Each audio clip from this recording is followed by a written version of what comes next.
Hello, my dear friends. I am Dr. Wasim I Khan, Associate Professor, Shri Shivaji Law College, Parbhani, Maharashtra, India. So, in this lecture, we will discuss a second part of the chapter of abatement, which is a part and parcel of Bharatiya Nyaya Sanhita. Section 49 to 51 we will discuss in this particular lecture. तो आज के lecture में हम abetment का ही second part discuss करने वाले हैं, section 49 to 51. तो आगे बढ़ने से पहले अगर अभी तक आपने मेरे चैनल को सब्सक्राइब नहीं किया सब्सक्राइब कर लीजिए, बेल नोटिफिकेशन को प्रेस करिए ताकि जब कभी भी मैं नया वीडियो अपलोड करूं तो उसका नोटिफिकेशन आप तक पहुंचे. तो चलिए स्टार्ट करते हैं हम टॉपिक को. सेक्शन 48 तक हमने पिछले पार्ट में डिस्कस किया था. सेक्शन 49, 50 और 51 आज के लेक्चर में हम डिस्कस करेंगे. देखिए टाइटल क्या है सेक्शन 49 का? Punishment of abetment if the act abetted is committed in consequences and where no express provision is made for its punishment. Suppose if I abetted any person to commit any act and in consequences of that abatement if a person commits that offense but there is no specific provision for the punishment of abatement, then what will be the punishment for the abater? That is discussed under section 49. ये section 49 में discuss की हुई. देखिए, whoever abates any offense shall, if the act abated is committed in consequences of the abatement and no express provision is made by this Sanhita for the punishment of such abatement, be punished with the punishment provided for the offense. Suppose the person who has abated any other persons to commit any offense and in consequences of that abatement the same person has committed the offense, and if there is no specific provision of punishment for the abatement, then for the abater the punishment will be the same as the person who has committed the offense will get the punishment. तो अगर कोई person abate करता है, suppose मैंने abetment किया आपको कोई offence करने के लिए, मैंने आपको उकसाया कोई ऑफेंस करने के लिए और मेरे उकसाने के चलते आपने ऑफेंस किया. फॉर एग्जांपल मैंने आपको उकसाया मर्डर करने के लिए, एक एग्जांपल के तौर पर बताऊं, तो आपने मर्डर कर दिया मेरे उकसाने की वजह से. अब abetment to commit a murder, क्या मर्डर के अबेटमेंट के लिए कोई स्पेसिफिक पनिशमेंट बताई हुई नहीं है. तो सेक्शन 49 ये कहता है कि फिर पनिशमेंट कितनी होगी? जिसने कमिट किया, जिसको पनिशमेंट है वही पनिशमेंट अबेटर को भी रहेगी. मतलब डेथ पेनल्टी या लाइफ इंप्रिजनमेंट जिसने मर्डर किया उसको है, तो अबेटर को भी डेथ पेनल्टी और लाइफ इंप्रिजनमेंट ही रहेगी. मैंने आपको चोरी करने के लिए उकसाया, तो थेफ्ट के लिए तो पनिशमेंट है, लेकिन थेफ्ट के अबेटमेंट के लिए स्पेसिफिकली पनिशमेंट प्रोवाइड करे वाली है क्या? नहीं है. तो सेक्शन 49 ये कहता है कि थेफ्ट करने के लिए जितनी पनिशमेंट है उसका अबेटमेंट करने के लिए भी उतनी ही पनिशमेंट होगी according to section 49. Explanation is there. An act or offense is said to be committed in consequences of abatement when it is committed in consequences of the instigation or in pursuance of the conspiracy or with the aid which constitute the abatement. कि भाई किसी offence को हम abetment के चलते offence हुआ ऐसा कब मानेंगे? कि अगर वो ऑफेंस इंस्टिगेशन के चलते उकसाने के वजह से हुआ तब भी हम मानेंगे कि वो अबेटमेंट की वजह से ऑफेंस हुआ. मैंने कॉन्स्पिरेसी करके ऑफेंस करने लगाया तब भी माना जाएगा कि अबेटमेंट से ही ऑफेंस हुआ. या मैंने वो ऑफेंस करने में किसी भी तरीके की कोई भी मदद की, एड प्रोवाइड की, तब भी वो माना जाएगा कि वो अबेटमेंट से ही ऑफेंस हुआ. ये एक्सप्लेनेशन बताता है. देखिए, there is an example. John instigate David to give false evidence. John ने इंस्टिगेशन किया, जॉन ने उकसाया डेविड को झूठी गवाही देने के लिए. ठीक है.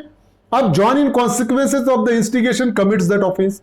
कि जॉन क्या किया? John in consequences of the instigation commits that offence.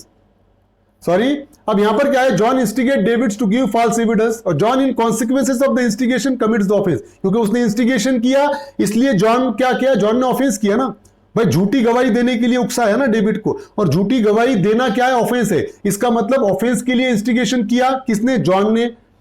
John is guilty of abating that offense and is liable to the same punishment as David. तो जॉन ने ऑफेंस किया ऐसा माना जाएगा.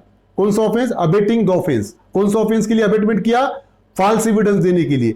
जो डेविड के लिए जो पनिशमेंट होगी, क्योंकि गवाही, झूठी गवाही दिया किसने? डेविड ने दिया. झूठी गवाही देने के जुर्म में डेविड को जितनी पनिशमेंट होगी सेम पनिशमेंट जॉन को होगी, क्योंकि जॉन ने उकसाया था डेविड को झूठी गवाही देने के लिए. सेम पनिशमेंट उसको प्रोवाइड की जाएगी. सेक्शन 50 देखिए, सेक्शन 50 का टाइटल क्या है? Punishment of abetment if a person abetted does act with a different intention from that of abettor. whoever abates the commission of an offense shall, if the person abated does the act with a different intention or knowledge from that of the abater.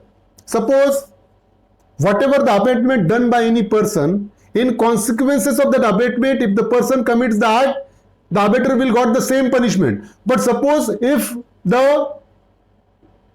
in consequences of an abatement, the other person commits an act with a different intention or with a different knowledge from that of the abater.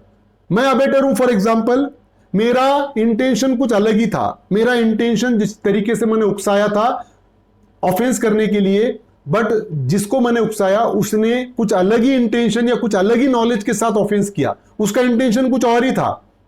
मैंने अलग abetment किया लेकिन उसने अलग intention या अलग knowledge के साथ ऑफेंस किया, तो मेरी लायबिलिटी क्या होगी, है ना. फॉर एग्जाम्पल, मैंने इंस्टिगेशन किया किस चीज के लिए, मैंने इंस्टिगेशन किया for example simple hurt cause करने के लिए, लेकिन उसका इंटेंशन था कि सिंपल हर्ट नहीं, मैंने उसका मर्डर ही करना है. फॉर एग्जाम्पल, इंटेंशन और नॉलेज उसका अलग ही था, तो क्या मैं मर्डर के लिए लायबल रहूंगा क्या. देखिए, एक सिचुएशन को ध्यान में रखिए. तो अब यहां पर क्या हो गया कि be punished with the punishment provided for the offence which would have been committed if the act had been done with the intention knowledge of the abettor and with no other. मैंने जिस offence के लिए उसको abetment किया था, मैंने जिस intention, मैंने जिस नॉलेज के साथ इंस्टिगेशन किया था, अगर वो एक्ट होता तो मुझे पनिशमेंट कितनी होती, तो उतनी ही पनिशमेंट मुझे होगी. उसने डिफरेंट इंटेंशन, डिफरेंट नॉलेज के साथ अगर कोई दूसरा ऑफेंस करता है तो मैं उस पनिशमेंट के लिए लायबल नहीं रहूंगा. मुझे पनिशमेंट कौन सी मिलेगी, मुझे पनिशमेंट वही मिलेगी जिस इंटेंशन, जिस नॉलेज के साथ मैंने इंस्टिगेशन किया था, उकसाया था, वही पनिशमेंट मुझे मिलेगी. मुझे वो पनिशमेंट नहीं मिलेगी क्योंकि मैंने जिसको अबेटमेंट किया था उसने अलग इंटेंशन, अलग नॉलेज के साथ ऑफेंस किया. मैंने जिस इंटेंशन, जिस नॉलेज के साथ इंस्टिगेट किया, उकसाया, वही पनिशमेंट मुझे मिलेगी, दूसरी नहीं मिलेगी. सेक्शन 50 ये कहता है. Section 51, liability of abettor when one act abetted and different act done. अब अबेटर की लायबिलिटी क्या होगी कि जब उसने अबेटमेंट एक एक्ट के लिए किया लेकिन सामने वाले ने दूसरा ही एक्ट किया, तो मेरी लायबिलिटी. मैंने अबेटमेंट किया आपको फॉर एग्जांपल कोई एक्ट करने के लिए, लेकिन आपने कोई और ही एक्ट किया, तो मेरी लायबिलिटी क्या है, ये सेक्शन 51 कहता है. देखिए, when an act is abetted and a different act is done, when an act is abated and the different act is done, the abater is liable for the act done in the same manner and to the same extent as if he had directly abated it. मैंने आपको एक act करने के लिए abetment किया, उकसाया, आपने दूसरा एक्ट किया, तो मेरी लायबिलिटी दूसरे एक्ट के लिए भी सेम रहेगी जैसा कि मैंने आपको दूसरे एक्ट के लिए ही उकसाया था. समझ रहे हो. फिर से रिपीट करता हूं मैं कि मैंने आपको फॉर एग्जाम्पल क्या किया, मैंने आपको सिंपल हर्ट कॉज करने के लिए उकसाया, लेकिन आपने ग्रीवियस हर्ट कॉज किया. मैंने उकसाया था आपको सिंपल हर्ट कॉज करने के लिए, लेकिन आपने ग्रीवियस हर्ट कॉज किया, आपने दूसरा ही एक्ट किया, तो मेरी लायबिलिटी ग्रीवियस हर्ट के लिए भी होगी सेम. मैंने उस एक्ट के लिए, ग्रीवियस हर्ट के लिए ही उकसाया, ऐसा माना जाएगा और मुझे पनिशमेंट होगी. देखिए, प्रोविसो है यहां पर सेक्शन 51 का, provided the act done was a probable consequences of the abetment. बात ध्यान में रखिए, कब एक एक्ट के लिए उकसाया मैंने, एक्ट दूसरा ही किए, अगर वो दूसरा act probable consequences of first act है कि पहले एक्ट का प्रोबेबल कॉन्सिक्वेंसेस है दूसरा एक्ट, तभी मैं लायबल रहूंगा, otherwise not. And was committed under the influence of the instigation or with the aid or in pursuance of the conspiracy which committed the abetment. कि जो मैंने अबेटमेंट किया था. अब बात ध्यान में रखिए, मैंने क्या किया, मैंने उकसाया आपको कि उसको मारो, जाके छड़ी दिया, बोला छड़ी से मारो उसको, और आपने छड़ी से मारे. मेरा इंटेंशन, मेरा एक्ट क्या था, मैंने उकसाया कि छड़ी से मारेंगे तो सिंपल हर्ट कॉज होगा, लेकिन उसने छड़ी से फॉर एग्जांपल उसके दांत पे मारा और दांत टूट गया, तो क्या हुआ, ग्रीवियस हर्ट हो गया. तो मैंने तो उसे सिंपल हर्ट कॉज करने के लिए उकसाया था, लेकिन उसने ग्रीवियस हर्ट कॉज किया, तो मैं ग्रीवियस हर्ट के लिए भी लायबल होऊंगा क्योंकि वो प्रोबेबल कॉन्सिक्वेंसेस था. क्योंकि मुझे पता था लकड़ी जब मारेगा तो ग्रीवियस हर्ट भी कॉज हो सकता है. हर्ट, सिंपल हर्ट का प्रोबेबल कॉन्सिक्वेंसेस ग्रीवियस हर्ट भी हो सकता है. तो मैं भले ही सिंपल हर्ट के लिए उकसाया, मैं ग्रीवियस हर्ट के लिए भी लायबल रहूंगा सेक्शन 51 के हिसाब से, क्योंकि सिंपल हर्ट का प्रोबेबल कॉन्सिक्वेंसेस ग्रीवियस हर्ट है. देखिए एग्जांपल यहां पर, David instigate Pintu a child, देखिए, to put poison into the food of John. David ने पिंटू को इंस्टिगेट किया, उकसाया, कि वो जॉन के खाने में पॉइजन, जहर डाले। ठीक है, द चाइल्ड जो पिंटू था, in consequences of the instigation by mistake puts the poison into the food of Peter which is by the side of that of a John. के पिंटू को डेविड ने उकसाया था कि भाई जॉन के प्लेट में जाकर, खाने में जाकर तुझे जहर मिलाना है, और वो चाइल्ड ने क्या किया, डेविड के उकसाने के वजह से उसने जॉन के बाजू में जो पीटर बैठा हुआ था, पीटर के खाने में जहर मिला दिया। उसने जॉन के खाने में मिलाना था, लेकिन जो साइड में बैठा हुआ पीटर था, पीटर के खाने में जहर मिला दिया।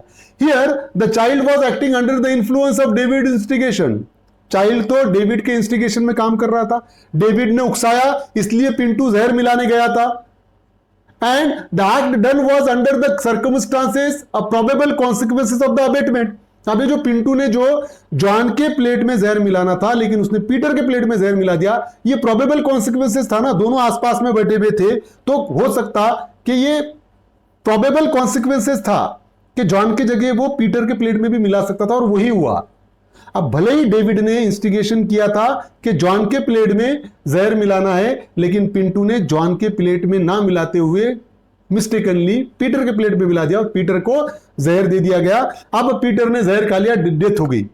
अब डेविड ये नहीं कह सकता कि मैंने तो जॉन के प्लेट में मिलाने के लिए कहा था। प्रोबेबल कॉन्सिक्वेंसेस के चलते डेविड लायबल रहेगा अबेटमेंट के लिए। दूसरा example, David instigate John to burn Peter's house. David ने इंस्टिगेशन किया, उकसाया जॉन को कि वो पीटर का घर जला दे। अब क्या हुआ, यहां पर देखिए, John sets fire to the house and at the same time commits theft of the property there. John ने डेविड के उकसाने के चलते क्या किया, पीटर के घर में आग लगा दिया, और आग लगाने के साथ साथ वहां पर उसने उसके पीटर के घर से चोरी भी की। देखिए, डेविड दो guilty of abetting the burning of the house. David guilty है, काय के लिए, क्योंकि उसने उकसाया था पीटर के घर को आग लगाने के लिए, तो उसके लिए तो लायबल रहेगा David. But is not guilty of abetting the theft. लेकिन चोरी के लिए, उकसाने के लिए वो लायबल नहीं रहेगा, क्योंकि चोरी के लिए उसने उकसाया नहीं था। For the theft was a distinct act and not a probable consequences of the burning। बात ध्यान में रखिए, सेक्शन 51 ये बोलता कि एक एक्ट दूसरा एक्ट पहले एक्ट का प्रोबेबल कॉन्सिक्वेंसेस है तो अबेटर की लायबिलिटी होगी। यहां पर आग लगने का प्रोबेबल कॉन्सिक्वेंसेस चोरी नहीं हो सकता था, इसलिए डेविड को सिर्फ आग लगाने के लिए, उकसाने के लिए पनिशमेंट होगी, चोरी के लिए पनिशमेंट नहीं होगी। चोरी एक डिफरेंट एक्ट है जो जॉन ने किया आग लगाने के बाद।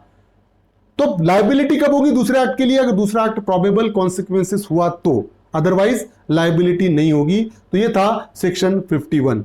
Section 49 to 51 we have discussed. उम्मीद करता हूं कि आपको समझ में आया होगा। समझ में आया तो मेरे चैनल को सब्सक्राइब कीजिए और इस लेक्चर को ज्यादा से ज्यादा स्टूडेंट तक शेयर कीजिए। Thank you very much.